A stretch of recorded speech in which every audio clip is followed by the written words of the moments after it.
Okay, continuing on with my book, I'm on page 70, Deep Ecology, Chapter 4. Start with a long quote with Vandana Shiva. Instead of a culture of abundance, profit-driven, globalization creates cultures of exclusion, dispossession, and scarcity.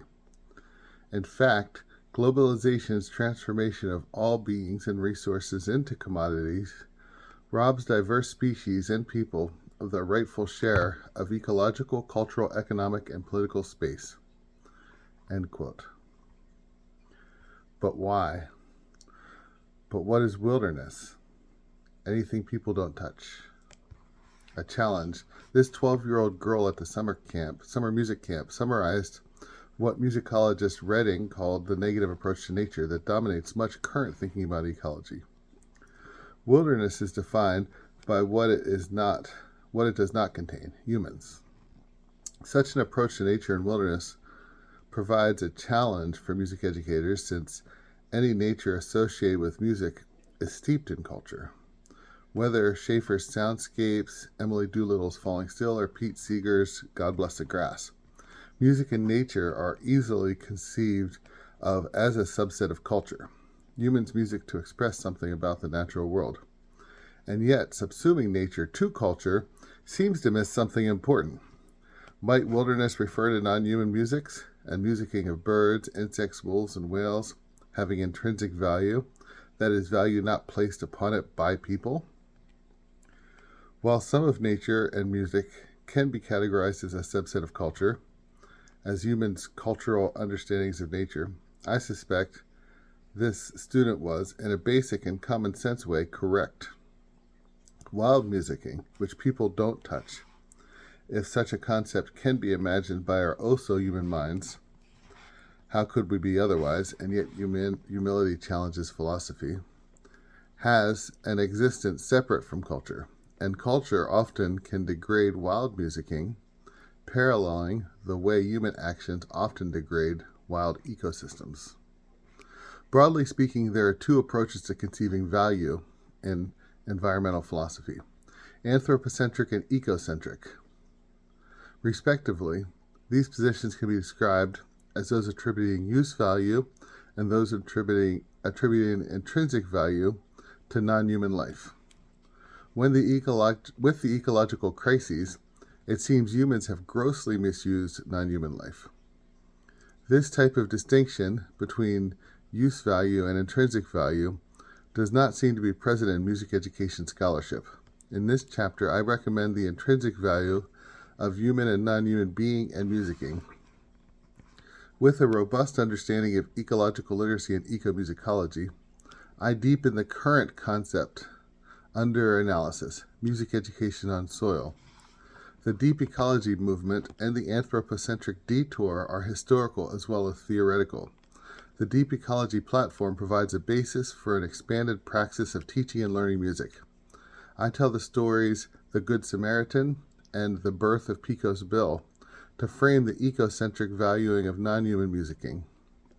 The current argument suggests non-human beings' musics have intrinsic value rather than use value. Historically, in music education, Saz Coleman recommended children learn to love nature by listening to nature's music.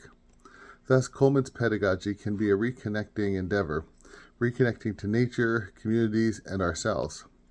As I enacted eco-literate music pedagogy, I began to wonder about our field's underlying values. Coleman's music education philosophy valued connection, while many of today's value individualism.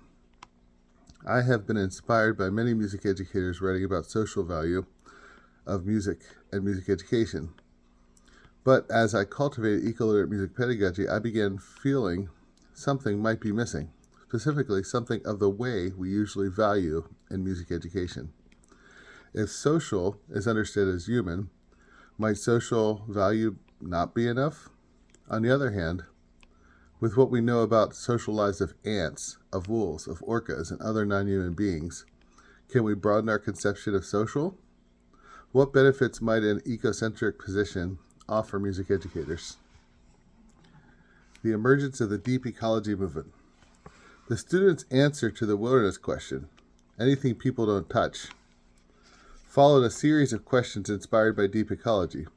Deep ecology is something defined as deep, as opposed to shallow, because of its deep questioning, its search for root causes underlying the ecological crises.